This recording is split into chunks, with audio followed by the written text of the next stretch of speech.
we're going to review Spider-Man Far From Home. So, first and foremost, 2019 sucks. I officially don't like movies anymore. So, let's move on to the review. Just had to get that out of the way. Oh, man. Okay, but I'll start off with some positives. Mm-hmm. So, this movie obviously Starts off? Starts off where the last movie left us. Mm-hmm. Peter, I guess, has just gotten over the other girl, whatever her name was, Liz, right? Oh, yeah. He's like, no, hell with her. I like MJ now, and you just have to accept that, I guess, because stuff. And it's like, all right, fine. Mm-hmm. And then he's on vacation, and he's just all mopey and sad because Iron Man's dead, and blah, blah, blah. Mm-hmm. But, shit doesn't go his way.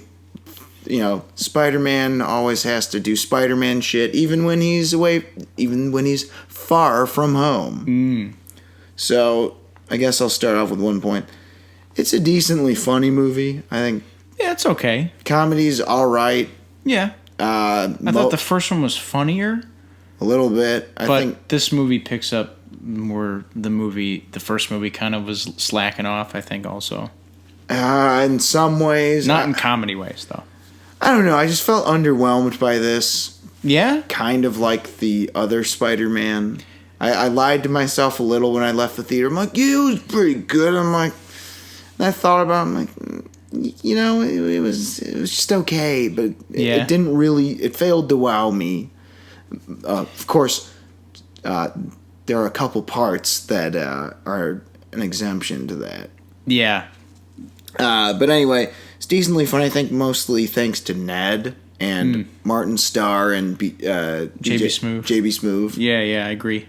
Those two I thought were criminally underutilized. Yeah, they were cracking me up, man. There were a couple bits that they had where they were just talking about the hotels they were staying in, and right. J.B. Smoove has this weird fucking obsession with witchcraft.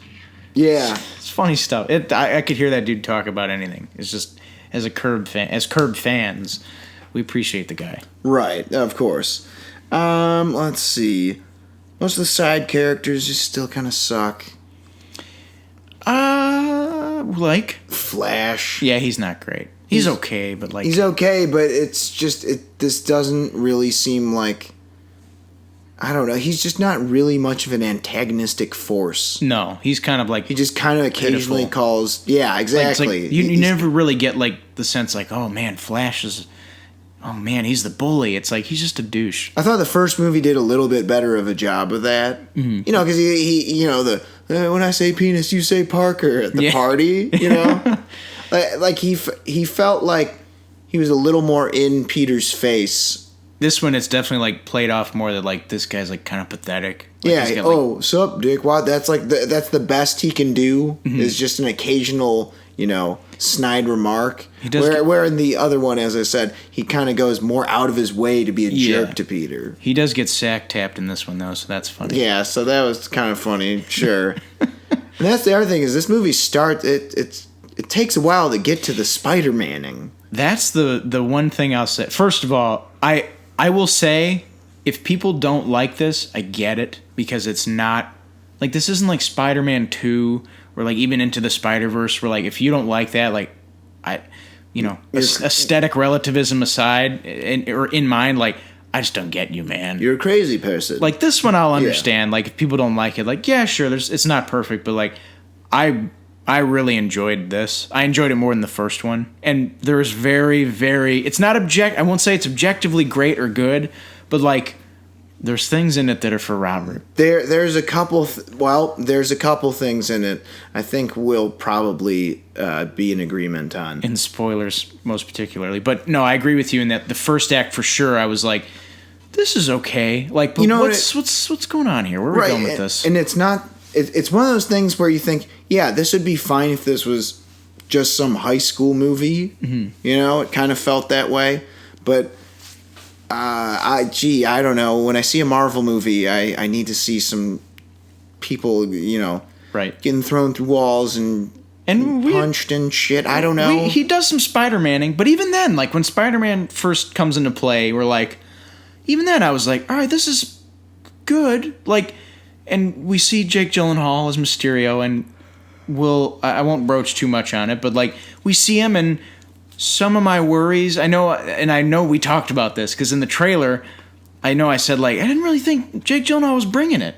Yeah. And I was worried. And this movie's like the first half of the second act kind of put me in that place again because I'm like, yeah, Jake, what are you doing, man? Like, this isn't really you.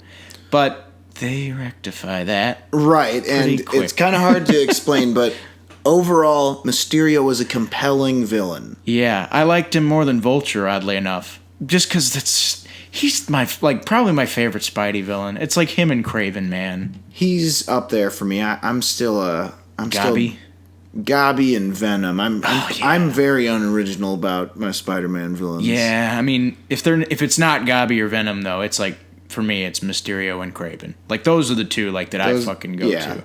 Point is he's got a really great rogues gallery, and it was nice to see Mysterio get some love. Honestly, because it's been a long time coming, especially with the rise of CGI and special effects. He seemed like the perfect villain to put in a movie, on the big screen. Mm-hmm. So, but onto the action scenes. I thought they varied. Mm-hmm. The Mysterio stuff was obviously the best. Oh yeah, for sure. And we'll get into spoilers about exactly what. But some of the elemental stuff, it was kind of meh, and I was a little worried about that, which is weird because Mysterio's also in. Somehow, at the same time in one scene, you're very interested in one part and then not in the other. Mm-hmm. And, oh God, this is so hard to talk about. Yeah. But I agree with you. The scenes where Spidey is fighting elementals, I can't say much, but it's like there are better scenes in the movie. I agree with you. Yeah, see that's my problem. And it reminded me of the first movie where the action quality varied throughout the movie. I agree with you where it's like the first one, the dynamics of the movie were better because like Spidey's fighting people, but it didn't look as good. This one, it looks better, like everything is shot better for the most part, but like the dynamics aren't as good because he's like fighting monsters and like fighting other things, which we'll talk about in spoilers. Right. That like just don't make for as compelling action, in my opinion. In our opinion. What do you think about the Peter Michelle stuff? You know what?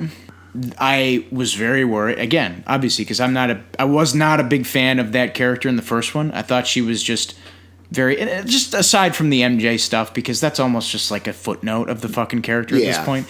I just thought the character was very off-putting and like just very annoying. Yeah, and just not likable.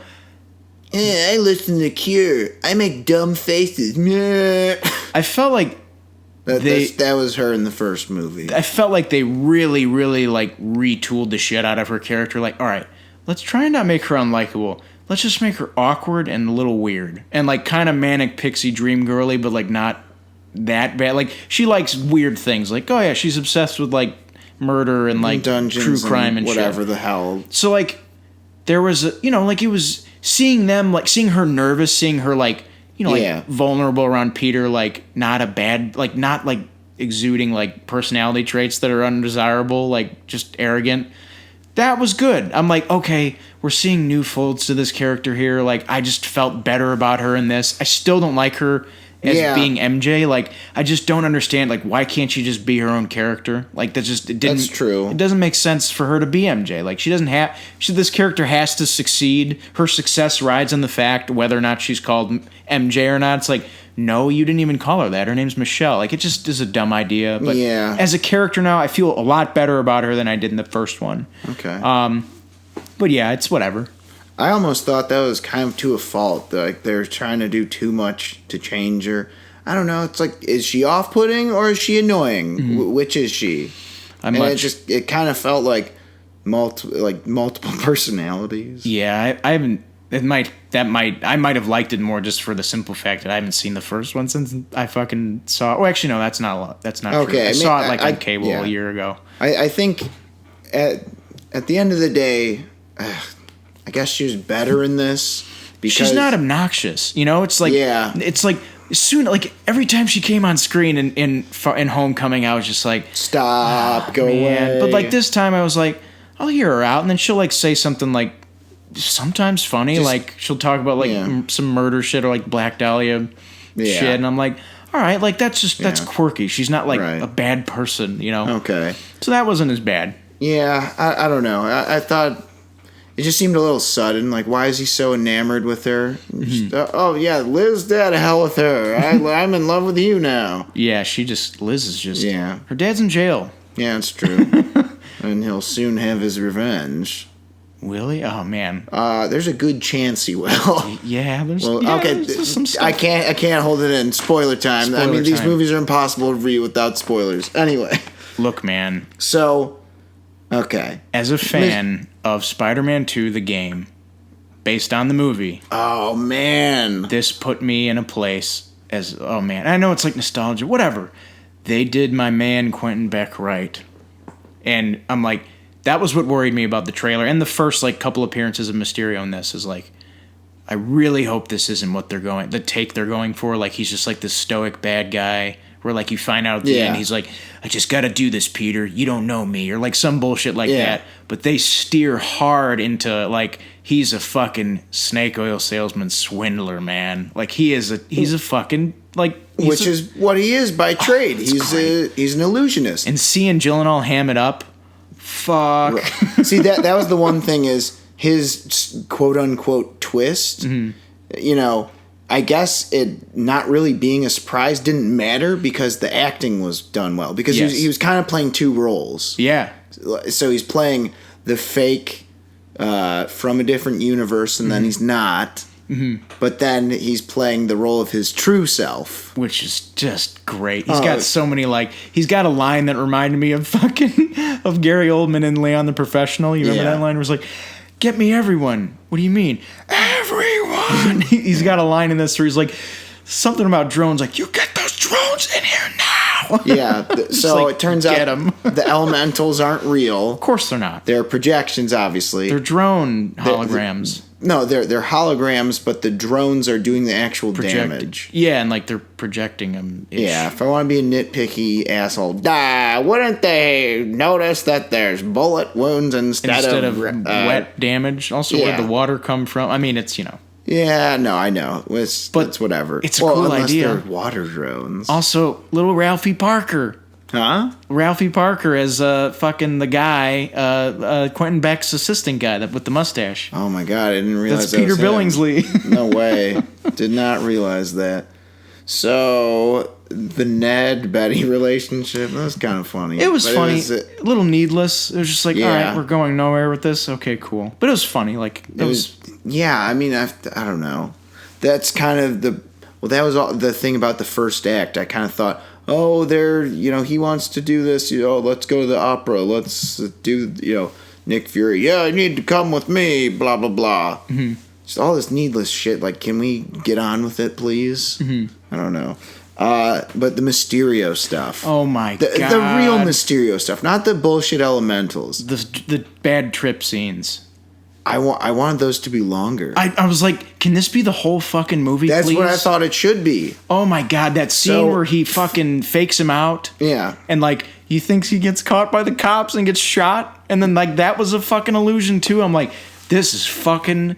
Oh man, this is so good. This is like next level Mysterio respect. That's what I was looking for. I thought... This is the guy, Mysterio. This is the guy meant for a movie of all the Spider-Man villains. Oh, God. This is spectacle on top of spectacle on top of an illusion. Layers on layers of bad, awesome imagery. They did that completely correct, but my problem was there wasn't enough of that. Mm-hmm. And I just kind of wanted that to be the whole movie. And if I'm being honest, those were the only parts of the movie other than...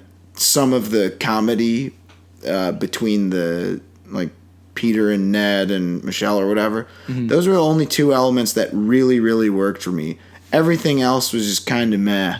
Yeah, I understand that. I just thought that I was so. And I think this really will have to because I just fucking love that character and the way the second half of this movie. Is really it's kind of the Mysterio show. I mean, there's a bit of Spider-Man, but it's really just Quentin Beck, or Jake Gyllenhaal, because we don't even know if his name is actually Quentin Beck. That's probably a fucking pseudonym.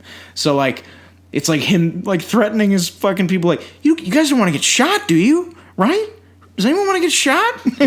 He's just like threatening people. Yeah, and then the drones, like when he's just fighting drones, I think you were right. It looks cool. I could see everything that was going on, and some of it Yeah, looked because cool. you were mentioning that to me earlier. Thought it looked really cool, but I'd much rather see him fight dudes. yeah, what is like? Why are they so averse to Spider-Man just punching someone in the face? He finally hits someone when he finally gets past the drones, and they have that cool hallway showdown. Oh my god! They finally just punches Gwen back right in the pow right in the kisser, right in the face. How about that fucking Spidey Peter Tingle scene? I mean, Yeah. I hate the name, but like it's a joke, not a great joke. But like the Spidey sense scene where he fucking ducks out of the way of his gun, Yeah. and finally like shows him what's for. I'm like, oh my god, it's great. That's a great moment. Yeah. It's a great Spidey like comic, like that's straight out of this fucking like Right. Stan Lee, Steve Ditko shit. Oh god. It just seems like this series so far is very averse to just like good old fashioned pugilism,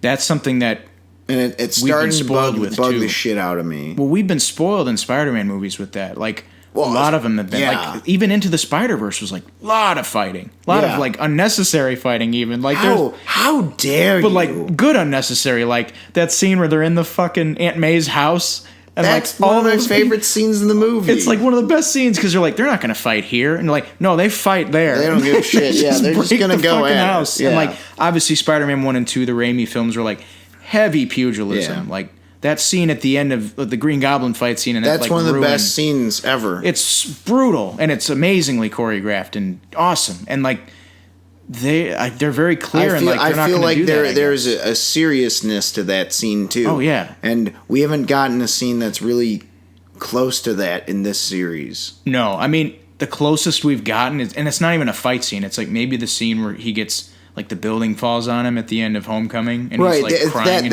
shit. That But was that's not a fight scene. I mean, yeah, it's a cool dramatic moment, but god damn it, I just need my fisticuffs. Yeah. Just saying. Well, you I know? mean, here's the good news. If Craven's in the next movie, I don't see any way you could do a Craven movie. because that's like his whole deal is he's a primal person. he's a hand-to-hand man. I mean, He's he's like a spears hunter. and shit. Yeah. Yeah. But damn it, he's gonna fight you. They do some bullshit where he's just chasing him in a jeep. I got you now. Or he's like sniping him in the middle of the city from like the Empire State Building, and he's Damn, missed again. damn, I shot somebody else. All right, I'm gonna find a new perch, which will still be a mile away. Yeah, I'm going on the Statue of Liberty this time. Yeah, that would be no fun. Yeah, but speaking of setting up the next movies, so Oh, let's man. get to the. The humdingers Okay, of post-credit scenes that we got. so the first one is J.J. Jameson is back, and Mm-hmm. once again, oddly enough, being played by A bald now. J.K. Simmons. J.K. Simmons. So I thought that was kind of fun, but Mm-hmm. I thought that was I felt like a cheap development. It felt like just a gag. Like I honestly Yeah. don't expect him to Everyone follow knows through. he's Spider-Man now. Everyone knows he's Spidey. because Quentin Beck made a video and is trying to frame Spider-Man. Mm-hmm. I don't know. Also, I don't think he's really dead. And Yeah, I fucking hope he isn't.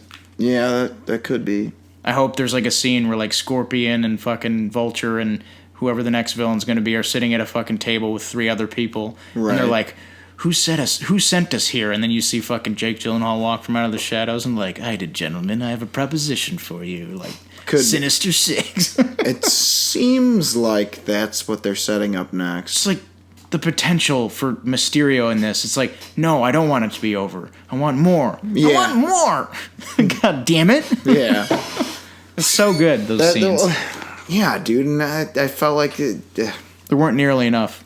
there wasn't either that or I felt like go bigger. Mm-hmm. I mean, I know they went for it, but I don't know. It's just I had. That nightmare scene, man, I was like sitting there like, please be 40 minutes long. That's kind of what I was thinking. I wouldn't mind if it was that long. What a big swing that shit would be. Yeah, that'd be amazing if they went that He's just big. going to spend the rest of the movie trying to get out of this nightmare. I kind of think that should be the movie because that'd be something really, really different. And because most of the, that's kind of one of the great comic book tropes. oh, we're stuck in a dream world, or we're stuck in this weird dimension. You know, like that episode of Justice League where it's Hawk Girl, Grundy, and Dr. Fate. Yeah, they're on that planet. Yeah, that weird world. Yeah. So that'd be a great... Man, that would be a big swing, making a whole... Or not a whole movie, but a movie that mostly takes place in that world. Mm-hmm. And then him navigating his way out of it. That'd be amazing. And I kind of... I don't know. This was all right. It's just... It just lacked like a major oomph. Mm-hmm. I get that. Because those were the standout scenes, but all the action before that was relatively generic. Mm-hmm. You know, I mean, they tried to make use of the locations pretty well. Sure. Like the canal and the bell carnival, tower stuff. Yeah. And the carnival, right, but it kind of lacked specificity other than, oh, well, this is a cool location and this bell tower is falling over. Oh, he's got it. Mm-hmm. Yeah, it's not super thrilling. Yeah, it's not like the fucking Jesus. It doesn't even flick a booger at the fucking L train scene in Spider-Man 2. Right. There's a lack of intensity. Yeah, I mean that scene. You're like, he's gonna fucking die. Yeah, he died. Yeah. And then there's Joey and loses Diaz. his mask. Yeah, and then the Joey kid hands Diaz. it. We won't tell. There's so much work. Yeah. He said he promised. Yeah, they did, and they didn't. Yeah, and I don't know. I wasn't feeling any of that throughout most of this movie. And then Nick Fury and Maria Hill were Skrulls. That just felt like bullshit. Yeah, that was weird. I don't know what that's setting up either. Like, is that setting up a Captain Marvel thing, or is that setting up a Thor 4 thing, or a Guardians thing, or? Yeah, that just felt like world building shit. Whatever. I mean, the only thing that explained is why Nick Fury was being such a dick to Peter the whole movie. Yeah, and there were a couple things where it's like, he says things like, I know we met at the funeral, but I know we weren't properly introduced. And I'm like, that's a weird thing to say. Or like that's a weird, like, why would Nick Fury say that? Like, they obviously know that. It almost felt like he was trying to prove that he's Nick Fury. Oh, wait. Right. I don't know. So are you excited for 3? If Kraven's in it. Yeah. I mean, it sounds like that's going to be the way it is. But I feel like it'll just be the same thing no matter what. It's just going to be a kind of mediocre at maybe like slightly above mediocre movie at best, regardless who it is. Yeah, I worry that I don't that's know. the That's case. just kind of how I feel. So I got nothing else to say. I just really was, underwhelmed by this in general. So want to move on to scores? Let's do it. What do you got? This isn't one of my favorite Spider-Man movies. It won't crack my top 3, which are Spider-Verse 2 and 1. But in no particular order. But I will say I had a great time with it. And it mostly stems from my enjoyment of the interpretation of the villain that I like so much. Right. Seeing the potential that had fulfilled in a filmic format was great. I agree. The action isn't. It's not where it should have been. But like, it did the job for me, and I thought the character stuff worked for the most part. And I'm trying to think what else. Yeah, it mostly works. The developments made sense. It's not the best Spider-Man movie, but I really enjoyed it. And honestly, it didn't feel nearly as long for me as it actually was. Like, it's like 2 hours and how long? 10 minutes. So I'd probably give it an 8.5. Man, that is way too generous. I'd give this 3 out of 5. It's just this is just like every movie in 2019. Yo, it's competently made, but it's absolutely unremarkable. Maybe save for a couple scenes. So that's what I give it. 3 out of 5, and you gave it 8 out of 5. Yeah, or 8.5. That's an 11.5 out of 15. So that still ended up making pretty good marks. I liked it, but it's not my favorite movie of the year. It's quite good. So that'll do it for our review of I See London, I See France, I Also See Mysterio, the movie.